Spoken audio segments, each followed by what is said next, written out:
Welcome back. 6 marathons in 1 year and over $1 million raised for a new hospice care facility. Derek Haynes has achieved his goal. He's with us this morning along with Jennifer McCarthy from Cayman Hospice Care. There were a lot of these on Sunday morning as you wrapped up your 6th marathon. How did you feel? It was overwhelming, actually, coming over the line with the 4 ladies. And the crowd was fantastic. And all around the course, actually, my chums from Rotary and elsewhere were shouting and screaming. And it was just, you couldn't stop. So it was definitely on to get under 4 hours, which was really pleasing. But to also know that we'd cracked the $1 million challenge. Well, that was it. And we didn't know. Did you know before? Did you know when you started the race? I've got to be truthful here. Yeah, you did know. Okay, we didn't know. I didn't know is the being there. So it was really $1 million, $1,030,000. Yeah. Was raised. Her Excellency the Governor, your wife Helen, Cynthia ran that second half of the marathon with you. Cynthia Hugh, who's your running partner, and then of course your daughter Lizzie was here all the way from Australia. Yeah. So it was all pretty emotional there at the finish line. Jennifer, I saw you just in tears. you were a bit of a mess, but I mean, how does that, how are you feeling? Well, I've been a mess.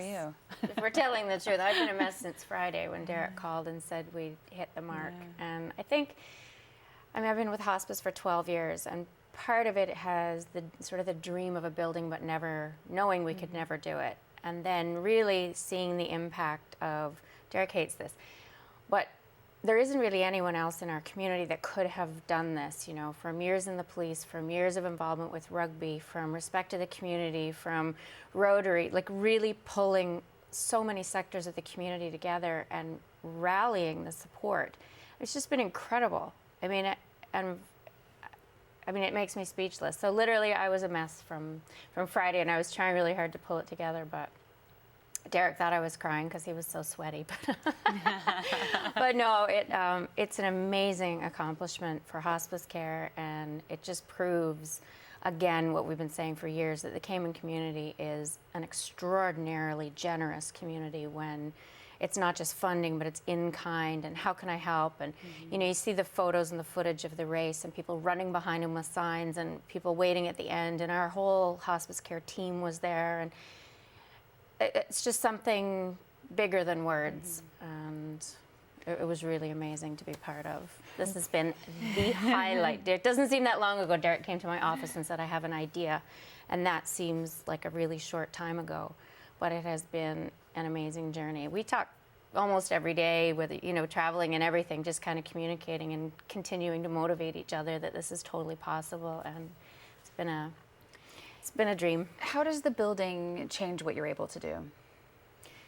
We've never had a purpose-built facility, so we've always been in rental places. We've been in, our inpatient is in one place, our admin is in another, but really to put us all under one roof and to have the ability to staff efficiently, to cut the rent costs out of our budget, to limit our CUC costs, all of the pieces of the puzzle for hospice care as we continue to expand, it brings it under one roof, which means we can give more extraordinary care, which is our mandate and our policy.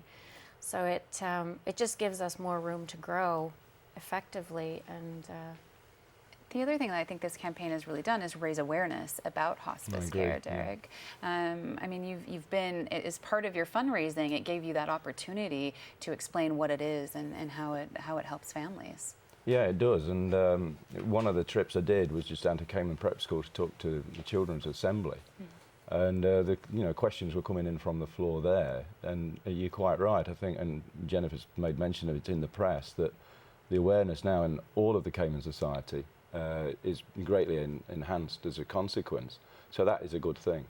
I think there was some misunderstanding of what hospice was. It's always somewhere you just go to die, right, sort of thing, or even this where people go in and the sort of killed off type of stuff.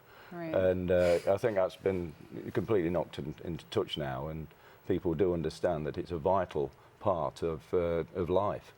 That not only is it looking after the terminally ill, but it's taking care of those who care. It's supporting the families. The caregivers and facilitating conversations and really looking at the big picture of life and death and quality of life, not length of life. And I mean, after more than a decade of marketing and awareness campaigns, Derek managed to just spread the message of hospice care. I mean, it's literally when I'm walking down the street and you've got signs in the gas stations and people wearing T-shirts. I mean, it's overwhelming.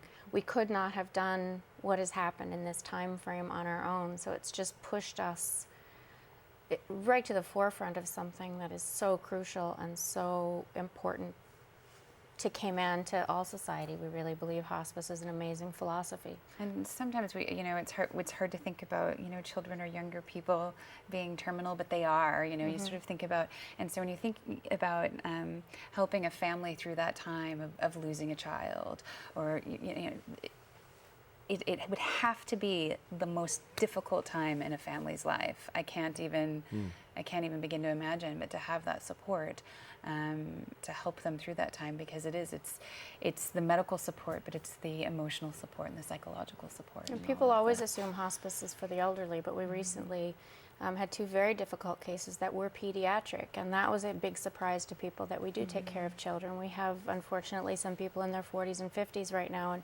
people are still surprised that it's not an age factor, it's not a disease factor, it's not just about cancer, it's about dying and then staying with the family involved for a year or longer to really help that grieving process and make sure people understand there's nothing wrong with them, that pain is pain and grief has its own time frame, and that we're there to support them. So again, the awareness and the fun. It's just been an amazing year. And it's free. This is accessible absolutely to anyone. Free. Yeah, there's no charge to our patients or their families. And again, that was part of the platform. And people listen to Derek. I feel like I've been shouting it from the rooftops for a very long time, and Derek stands up and goes, "Hey."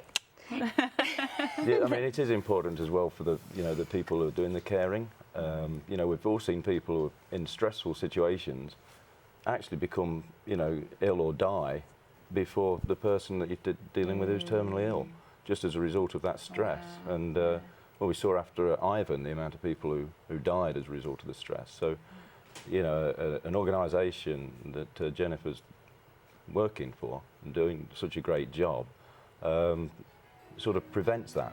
So it's a multifaceted thing. It's not just somebody going there who's really ill. And I've had people who have had their first experience with hospice because of a family member, and said they had no idea how much the hospice really came in and helped them with all different aspects. So it's something that it's hard to understand maybe unless you're in that position. But we feel very privileged to be able to do that, and now to be able to do that in a facility that is built for us, that will help us expand our services and continue to offer the care we do. Again, it's just with tremendous thanks, and I'll probably get all weepy again, but it's just been an overwhelming experience and a true highlight of my years with hospice care.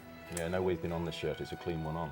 I had to replace it. He's been promoting us all over the world. I'm like, Derek, you need a second shirt. All right. Well, no, it's been a magical journey. Congratulations to you both. Thank you for joining us this morning. Thanks very much. Thanks. Good to be here. All right. Still to come, we're going to be talking to some more junior achievers, but right now we're going to get a check on your local weather forecast.